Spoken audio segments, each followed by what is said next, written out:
Shalom, puji Tuhan. Jumpa lagi dalam pembahasan rahasia Kitab Wahyu, khususnya 7 Meterai. Pada kesempatan ini saya akan membahas khusus Meterai yang kelima. Dalam Wahyu 6 ayat 9 sampai 11, aku melihat di bawah mezbah jiwa-jiwa mereka yang telah dibunuh oleh karena firman Allah dan oleh karena kesaksian yang mereka miliki. Berapa lamakah lagi yang kudus dan benar engkau tidak menghakimi dan tidak membalaskan darah kami kepada mereka yang diam di bumi? Dan kepada mereka masing-masing diberikan sehelai jubah putih, dan kepada mereka dikatakan bahwa mereka harus beristirahat sedikit waktu lagi hingga genap jumlah kawan-kawan pelayan dan saudara-saudara mereka yang akan dibunuh sama seperti mereka. Yang akan membuka meterai kelima adalah Tuhan Yesus sendiri. Ketika meterai kelima dibuka, maka nampak di bawah mezbah segala orang yang mati syahid, dan kepadanya dikatakan bersabar hingga genap bilangan orang yang mati syahid. Sejak mulainya kegerakan besar, maka mulailah pembunuhan besar-besaran, terutama pada mereka yang bertobat dan meninggalkan gerejanya. Pada masa kegerakan besar, apabila melakukan ibadah, maka akan dikejar dan ditarik dari rumah ibadah. Memasuki meterai kelima, yaitu pada hari ke-980 kegerakan besar, gereja dalam keadaan tidur, karena iblis mengamuk luar biasa, penyiksaan luar biasa pada gereja pengantin, terutama hamba Tuhan yang membawa kabar pengantin, sehingga banyak yang mati syahid.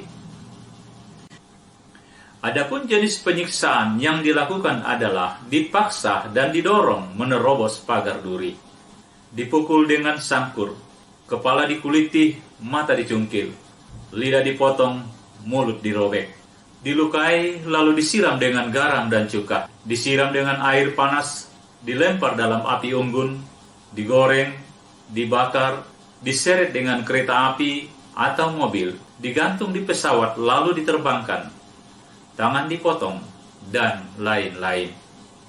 Penyiksaan ini hanyalah penyiksaan tubuh, sedangkan jiwa dan roh bersukacita. Tujuan iblis dalam penyiksaan ini adalah menggagalkan kegerakan besar dengan menggunakan 7 negara di timur dan 10 negara di barat.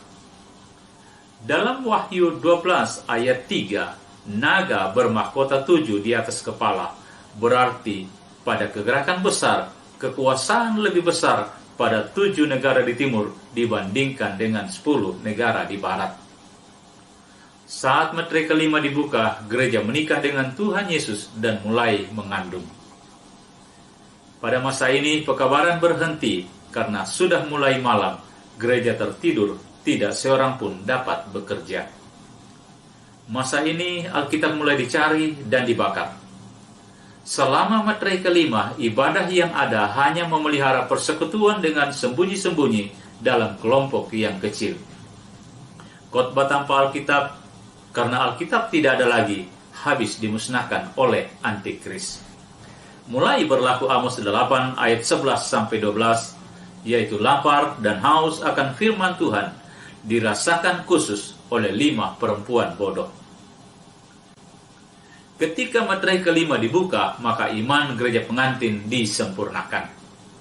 Naga berusaha melulur gereja pengantin, tapi tidak bisa, karena gereja pengantin sudah sempurna. Gereja yang sempurna terdiri dari: pertama, gereja pengantin mulia; kedua, gereja pengantin. Pertama, gereja pengantin mulia. Golongan ini tidak pernah berbuat dosa selama hidup. Jumlahnya 144.000 perawan suci berusia tepat 17 tahun saat kawin dengan Kristus. Sehingga mereka mengandung dari roh seperti Maryam, dan masing-masing akan melahirkan anak laki-laki pada meterai ke-6. Gereja pengantin mulia ini mengalami tekanan dan dipermalukan, tetapi mereka dipelihara khusus oleh Tuhan sampai hari pengangkatan. Inilah yang dimaksud minyak dan air anggur jangan dirusakkan.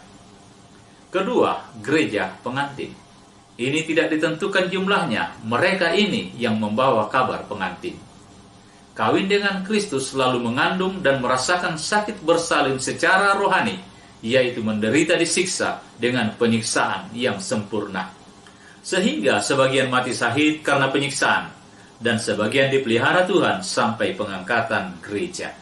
Masa berlaku meterai kelima ini selama 280 hari atau 9 bulan 10 hari, mulai berlaku pada hari ke-980 masa kegerakan besar.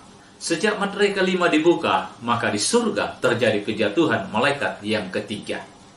Kejatuhan malaikat terjadi 3 kali, yaitu 1. Kejatuhan malaikat yang pertama yang jatuh bersama dengan naga sebelum manusia diciptakan. Perhatikan Yesaya 14 ayat 12, Yehezkiel 28 ayat 2-3, dan ayat 14-17. Naga mempengaruhi beribu-ribu malaikat yang kemudian menjadi roh jahat. Markas besar roh jahat di udara berdasarkan Efesus 6 ayat 12, dan panglima pasukan roh jahat adalah Lucifer. 2. Kejatuhan malaikat yang kedua. Dalam Kejadian 6 ayat 1-4. Kejatuhan terjadi pada saat sebelum air bah.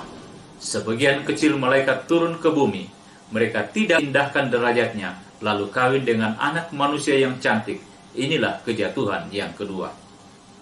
Malaikat ini menjelma menjadi seperti tubuh manusia, dan turunannya adalah orang termasyur, gagah tapi sangat jahat. Perhatikan Kejadian 6 ayat 4-5. Akal dan pikiran serta hatinya jahat semata-mata. Inilah yang mengakibatkan Tuhan menghukum manusia dengan air bah. Ketika air bah, malaikat ini tidak mati, tetapi kembali menggunakan tubuh roh. 3. Kejatuhan malaikat yang ketiga. Kejatuhan malaikat ketiga adalah kejatuhan yang terbesar, meliputi sepertiga malaikat di surga mengikuti bujukan Lucifer. Terjadi pada saat meterai kelima berlangsung, saat gereja pengantin sudah sempurna. Dalam Wahyu 12 ayat 3-4, naga menyeret sepertiga bintang di langit. Bintang yang gugur ini adalah malaikat di surga, bukan gereja pengantin.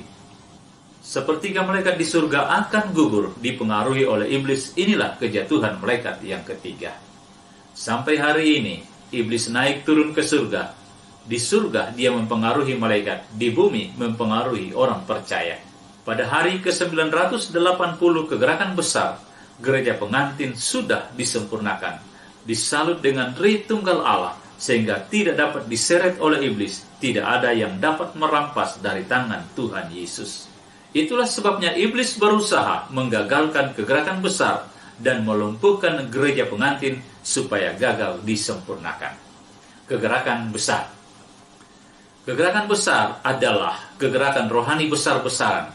Kabar pengantin diberitakan dengan cepat dan keras. Mendekati masa berakhirnya meterai keempat, mulailah kegerakan besar. Perhatikan Lukas 21 ayat 29-31. Kegerakan besar berlangsung selama 3,5 tahun atau 1260 hari. Di awal kegerakan besar terjadi pemeteraian gadis suci untuk jadi pengantin mulia. Memasuki hari ke-980, meterai kelima dibuka, gereja pengantin disempurnakan, dan gereja pengantin mulai mengandung. Perhatikan rahasia firman dalam Daniel 9 ayat 23-27, Yakobus 5 ayat 7, Yoel 2 ayat 23, dan Keluaran 16 ayat 22, yang berbicara kegerakan besar dan zaman antikris. Pada kegerakan besar akan dicurahkan Roh Kudus dan kuasanya berlipat ganda, disertai pembukaan rahasia firman yang semakin dalam dan sempurna, namun juga akan timbul kesusahan besar yang akan menghambat kegerakan rohani itu. Pembukaan rahasia firman dengan sempurna berarti tidak ada lagi rahasia firman yang tidak terbuka. Pencurahan Roh Kudus hujan akhir berlipat ganda, yaitu pada tahun pertama 2 kali lipat, pada tahun kedua 7 kali lipat, dan pada tahun ketiga 10 kali lipat dari curahan roh hujan awal. Dalam kegerakan besar, berlaku penggenapan Wahyu 22 ayat 11 bahwa biarlah orang jahat tetap jahat, orang cemar tetap cemar, dan orang benar biarlah mengerjakan kebenaran, dan orang kudus bertambah kudus. Pekerjaan khusus yang dikerjakan hamba Tuhan dalam masa ini adalah menyempurnakan yang suci dan kudus menjadi gereja pengantin. Berarti yang baru mau bertobat sudah terlambat. Injil kerajaan disampaikan di seluruh dunia hanya bertujuan supaya semua manusia di bumi telah mendengar firman, entah diterima atau ditolak. Yang menerima akan menjadi gereja tertinggal, sedangkan yang menolak menjadi gereja sundal. Yang menerima kabar pengantin dan meninggalkan agamanya atau gerejanya akan dikejar dan dibunuh oleh saudara yang ditinggalkan, sehingga banyak yang mati syahid. Mereka yang mengejar, menyiksa, dan membunuh merasa berbuat baik. Pekabaran pengantin berakhir pada hari ke-980 sejak kegerakan besar, saat gereja disempurnakan dan menikah dengan Kristus, yaitu masa dibukanya meterai kelima. Tidak ada lagi pekabaran disebut masa vakum atau musim dingin. Inilah yang dimaksud Matius 24 ayat 20. Jangan pelarianmu berlaku pada musim dingin atau hari Sabat. Sebab masa itu terjadi kevakuman pemberitaan Injil. Amos 8 ayat 11 sampai 12 mulai berlaku, yaitu lapar dan haus akan firman Tuhan. Gereja disempurnakan dan menikah dengan Tuhan Yesus sehingga 144.000 gadis pengantin mulia mulai mengandung anak laki-laki. Sejak awal kegerakan besar, masa persiapan kerajaan antikris, iblis mengamuk terutama pada meterai kelima. Selama kegerakan besar terjadi, pertarungan pekabaran yang sengit antara hamba Tuhan yang membawa kabar pengantin dengan nabi palsu. Pada masa meterai kelima, gereja mengandung dan menyusu terancam menjadi gereja tertinggal. Masuk masa persiapan pengangkatan gereja pengantin. Selama kegerakan besar, khususnya dalam meterai kelima, gereja sundal muncul dengan terang-terangan. Sekarang ini gereja sundal sudah ada di sekitar kita, tetapi muncul dengan bertopeng sebagai pengikut Kristus. Apa yang terjadi dalam masa kegerakan besar, khususnya dalam meterai kelima, telah digambarkan bayangannya dalam kitab Daniel. Dalam Daniel 9 ayat 27, pada satu sabat terakhir terjadi kesusahan besar. Inilah kegerakan besar dan zaman antikris. Raja itu akan membuat perjanjian itu menjadi berat bagi banyak orang selama 1 kali 7 masa, bahwa selama 1 sabat ini antikris akan berkuasa dan menekan dan menyiksa orang percaya. Dalam Daniel 7 ayat 21, orang kudus dikalahkan. Dalam hal ini dibinasakan oleh antikris. Dalam meterai kelima, gereja pengantin akan disiksa dan ada yang dibunuh, tetapi mereka tetap bersukacita. Dalam Daniel 8 ayat 24, antikris semakin kuat, menguasai bangsa-bangsa dan orang kudus. Hal ini digenapi dalam 1 sabat kesusahan besar, khususnya dalam zaman antikris. Antikris akan menjadi penguasa tunggal dunia. Dalam Daniel 8 ayat 10, binatang ini menjadi besar sampai pada bala tentara langit. Dari bala tentara itu, dari bintang-bintang, dijatuhkan beberapa ke bumi. Inilah kejatuhan malaikat yang ketiga, yang terpengaruh oleh bujukan Lucifer yang terjadi pada meterai kelima. Pertemuan 1 sabat terakhir dengan meterai kelima, maka terjadilah masa vakum. Dalam masa vakum terjadi 1. Pekabaran Injil berhenti. Kedua, gereja pengantin mengalami penyiksaan sempurna dan banyak yang mati syahid. Ketiga, kelaparan rohani mulai terjadi bagi 5 perempuan bodoh. Masa vakum adalah bayangan dari Daniel dilarang berdoa dengan taruhan nyawa. Dalam Daniel 8 ayat 12, suatu kebaktian diadakan secara fasik menggantikan korban sehari-hari. Kebenaran dihempaskan ke bumi dan apapun yang dibuatnya semuanya berhasil.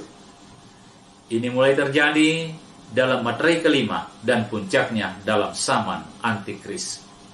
Karena itu, persiapkan iman dari sekarang, kejarlah kasih, dan hasilkan buah roh kasih yang sempurna. Karena hanya yang sudah dewasa iman dari sekarang, yang menjadi 5 perempuan bijaksana yang akan disempurnakan pada meterai kelima. Tetapi yang bodoh, yang baru mau bertobat ketika kegerakan besar tiba, sangat sulit untuk bisa dewasa iman, sehingga terancam tidak disempurnakan dan jadi gereja tertinggal. Puji Tuhan, Shalom, Tuhan memberkati kita.